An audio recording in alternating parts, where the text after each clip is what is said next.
Welcome back to Investing Talk Podcast. We are so glad you're here for another deep dive into the world of finance and investing. Today we're tackling a question, one many of you had actually asked about. Is Pony AI stock a good time to buy right now? This company, well, it really sums up that high-stakes, high-reward feel of emerging tech, doesn't it? It really does. You've got this incredible innovation on one side, this huge potential market. Right, but then you flip the coin and you see significant financial hurdles, a really volatile market environment. So the question isn't just, should I buy? Hmm. It's more like, how do you balance this, futuristic dream against the tough realities of today? Before we really get into it, if you find these discussions helpful, maybe consider hitting that subscribe button or leaving us a like, maybe drop a comment. It honestly helps us bring more of these deep dives to you. Yeah, engagement really helps the channel. Totally. And if you're feeling extra generous, you can even buy us a coffee to support the show. The link's usually somewhere down below. Okay, let's unpack this company, Pony AI. For anyone who isn't familiar, maybe give us the quick overview. Absolutely. So Pony AI, it's a Chinese autonomous vehicle technology company. They went public on Nasdaq back in November 2024. Pretty recent IPO then. Yeah, relatively new to the public markets. They run robotaxi and robo-truck services, mostly in China and the US. And they really position themselves as a leader in level 4 autonomous driving tech. And level 4, just quickly for listeners. Level 4 means the car handles all the driving, but only under specific defined conditions. So think maybe certain weather, certain mapped areas, no human needed within those conditions. Got it. And the stock itself. Currently, it's trading around $11.83. But, and this is key, it's seen some major volatility since that IPO, big swings. Okay, so a new public company, cutting-edge sector, lots of movement. Let's talk financials first. That's often the big question mark for these early-stage tech plays. How's Pony AI looking on that front? Well, this is where you see the early stage commercialization reality bite a bit. The numbers, they paint a picture. For the trailing 12 months ending March 2025, revenue was about $76.48 million. But here's the kicker. That was actually down 2.29% year over year. Down. Interesting. Even in a growth sector. Exactly. And maybe more concerning, the net loss was substantial. We're talking $296.51 million. That's significantly wider than in previous periods. So not just losing money, but losing more money recently. Wow. Nearly $300 million in losses. That's quite a figure. It is. Now, there is a bit of nuance. Their cash position as of December 2024 was decent at $536 million. But operating cash flow for 2024 was negative $110.8 million. Big cash burn. So they have cash, but they're burning through it. Precisely. Though on a brighter note, Q1 2025 saw some really strong growth in their core service. Robotaxi revenue was up 200% year over year, and fare charging revenue specifically jumped roughly 800%. Okay, so massive growth in the actual robotaxi service, but the overall revenue dipped. How does that work? They attributed the overall dip to the timing of recognizing revenue from specific projects. So, maybe some big deals didn't land in that exact window. The core service growth is definitely the positive signal there. Right, that context helps. But still, those losses loom large. Given that, what makes Pony AI stand out? What are their competitive advantages in this incredibly tough AV market? They do have some significant advantages. Critically, they were the first company to get approval for paid, fully driverless robotaxi services in major Chinese cities. We're talking Beijing, Shanghai, Guangzhou, Shenzhen. That first mover regulatory approval, that must be huge in China. Oh, it's absolutely crucial. In a sector so dependent on government say-so, that regulatory lead is a massive competitive moat, arguably more valuable than tech alone right now. Interesting point. What about the tech itself? Technologically, their latest system, the 7th generation, apparently cuts the bill of materials cost by 70% compared to older versions. That's a huge step for efficiency if they want to scale up profitably. 70% cost reduction, wow. That's significant. Definitely. And they've also built strategic partnerships. Think big names like Toyota, GAC, BAIC, and just recently, Tencent, for integrating with WeChat, which is, massive in China. Okay, so regulatory lead, improving cost efficiency, strong partners. What about their scale ambitions? They're aiming big.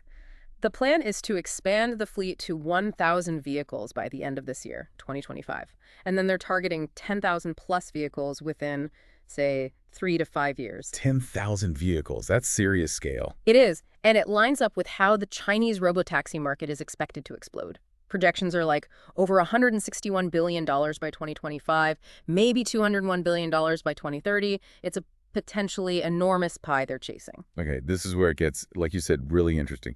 Massive potential, clear advantages. Yeah. But how is the market actually valuing the company now? Does the valuation reflect that promise, or is it more grounded, or maybe even frothy? Yeah, this is the disconnect, the valuation metrics. They suggest it's an expensive stock based on current fundamentals. For instance, the forward price to sales ratio, PS, is sitting at 54.12x. 54. And the industry averages? Around 12.63x, so significantly higher. It basically means investors are paying a very high premium, betting heavily on that future growth actually happening. Which carries risk if they don't hit those targets. Exactly. Huge execution risk.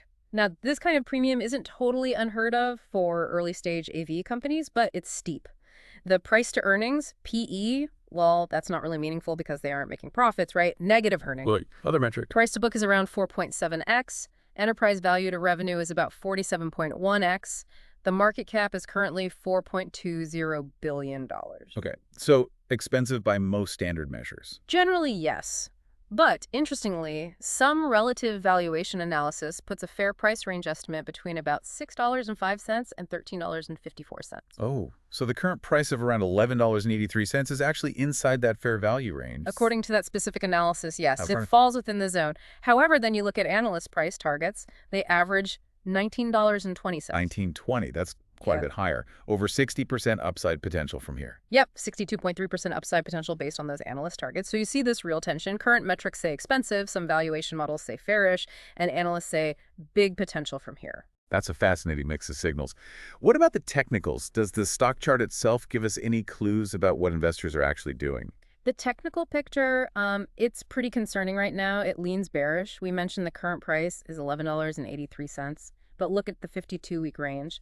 $4.11 on the low end, $23.88 on the high end. Wow, that's an incredibly wide range. Speaks to the volatility. Huge volatility. And year to date, the stock is down 17.56%. Even worse, just in the past month, it's dropped 32.05%. Ouch, a 32% drop in 1 month. Yeah, that's sharp. Key technical indicators are flashing sell signals too.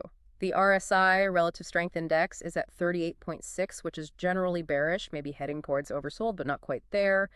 And the ANCD, that momentum indicator, is at -0.18, also a sell signal. And moving averages. It's trading below all the major moving averages, the 5-day, 10, 20, 50, 100, and 200-day.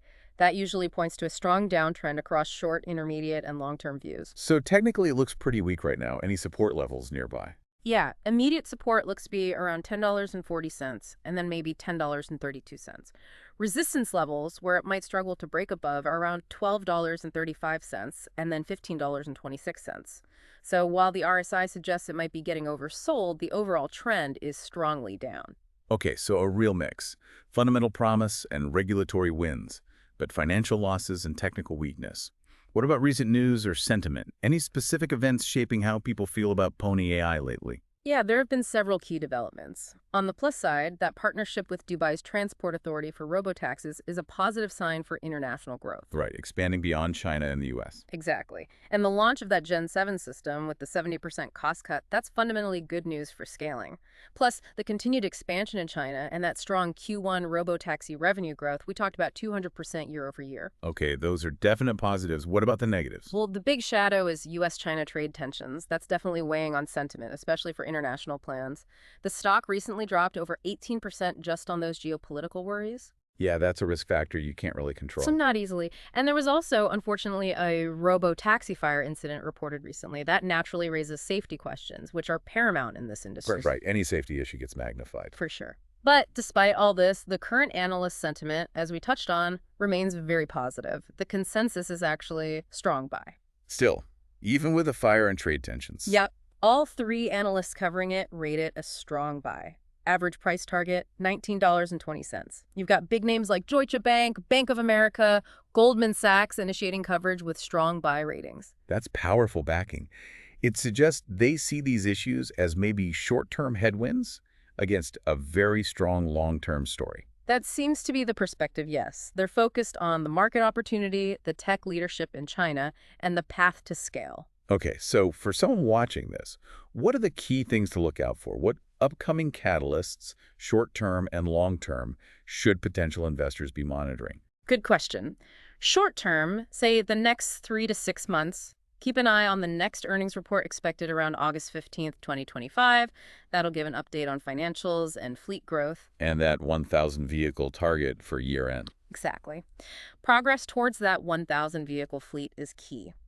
Also, developments from partnerships like those Dubai robotaxi trials starting this year, and just generally seeing more deployment of their new Gen 7 robotaxis. Okay, tangible milestones. What about longer term? Longer term, over 6 months out, look for geographic expansion. They've mentioned South Korea, Luxembourg, the Middle East. Any new regulatory approvals for more Chinese cities would be huge. Right, unlocking more of that home market. Definitely. And they're scaling plans hitting 2,000 to 3,000 vehicles by the end of 2026. Importantly, the company has indicated they expect to reach break-even when the fleet size crosses that 1,000 vehicle mark. So that 1,000 vehicle target isn't just about scale, it's potentially tied to hitting break even. That seems to be their expectation, yes, which makes hitting that target even more critical for the financial narrative. Okay, that paints a clear picture of what to watch. But let's talk risks again. We've touched on some, but let's really lay out the primary risks involved with Pony AI for someone considering jumping in. Right. The risks are definitely substantial. You've got company-specific ones. Profitability is a major concern with those widening losses. The path there is uncertain. They're heavily reliant on government approvals, which can change. And the tech itself. Technology risks are always there. Safety incidents like that fire, software bugs, system failures. These can be catastrophic for reputation and regulation. Plus, the high R&D spend means huge cash burn, so they'll likely need more funding down the line. Makes sense. What about broader risks? Sector and macroeconomic risks are big too. Geopolitical tensions, we mentioned that. Regulatory uncertainty isn't just in China, it's everywhere for AVs. Competition is intense. Tesla, Waymo, Baidu, lots of big players. And just general market acceptance. Yeah, the timeline for widespread public adoption of autonomous vehicles is still pretty uncertain. And then there are big questions around product liability, insurance costs. These could get expensive fast. Okay, and finally, market risks related to the stock itself. Definitely. That extreme volatility we saw, the $4 to $24.40 range, that's a risk in itself. The stock can swing wildly. Trading volume is relatively low sometimes, which could make it harder to get in or out at the price you want, especially with large amounts. And the valuation risk again? Yes, that high PS ratio makes it vulnerable. If growth disappoints, the stock's multiple could compress quickly, meaning the price could fall even if the company is still growing, just not fast enough to justify the premium. Wow. Okay, you have laid out such a comprehensive picture. The good, the bad, the potential, the pitfalls. So let's bring it all together for our listener. What's the bottom line? What's the overall investment recommendation here? Is now a good time to buy Pony AI? Okay, putting it all together. Based on this analysis, the overall rating I'd give it right now is probably a 4 out of 10. 4 out of 10. So leaning negative. Leaning negative for a buy now decision, yes. While Pony AI is absolutely in a fascinating, high-potential market for the long term, you just can't ignore the combination of those massive current losses, the really expensive valuation, the clearly bearish technical chart, and the very real execution risks. It makes it, frankly, a poor choice for most investors at these current levels. Okay, so not for everyone. What about different types of investors? Short-term traders. Definitely unsuitable for short-term trading. The strong bearish momentum, the high volatility, unpredictable moves, and lack of obvious near-term catalysts for a sustained rally make it a bad bet for traders right now. And for long-term investors who are interested in the AV space and may be willing to speculate. For those speculative long-term positions, the recommendation is probably to wait. Wait for a significant pullback, ideally to lower valuation levels. This current price around $11.83 just doesn't seem to offer a great risk-reward setup. You mentioned a potential entry range earlier. Yeah, based on that relative valuation analysis and just looking for a better margin of safety, maybe somewhere in the $6 to $8.50 range could be more attractive. Getting in below $8.50 would feel significantly less risky than buying here. So patience is key if you're bullish long-term. I think so. Or if you really want exposure, maybe consider dollar cost averaging. Buy small amounts over time, especially during periods of significant market weakness, rather than trying to time a big purchase right now. And if someone did decide to take a speculative position now, any thoughts on managing that risk? Given the high risk, definitely keep the position size small, maybe 2–3% of your total portfolio maximum, and use stop losses. perhaps set a stop somewhere around $9.50, which is roughly 20% below the current price. For a take profit target, maybe aim near $18, which is about 50% upside and closer to those analyst targets. But again, this is highly speculative. That's crystal clear. What's really striking about Pony AI is how it perfectly illustrates that whole high-risk, high-reward dynamic in emerging tech. You see the incredible innovation, the huge market potential. Right, but you also see the very real challenges. Commercialization hurdles, regulatory hoops, fickle market sentiment, and those deep financial losses. It's such a balancing act for investors. Thank you for joining us on this deep dive into Pony AI. We really hope this analysis gives you, our listeners, the clarity and insight you need to make informed decisions that are right for you. Absolutely. And maybe it leaves you with a broader question to think about. In these fast-moving tech sectors like autonomous vehicles, how much weight should you give to that exciting future potential versus the hard numbers and technical signals you see today? It's a constant consideration. A great thought to end on. Until next time, stay curious, stay informed, and happy investing.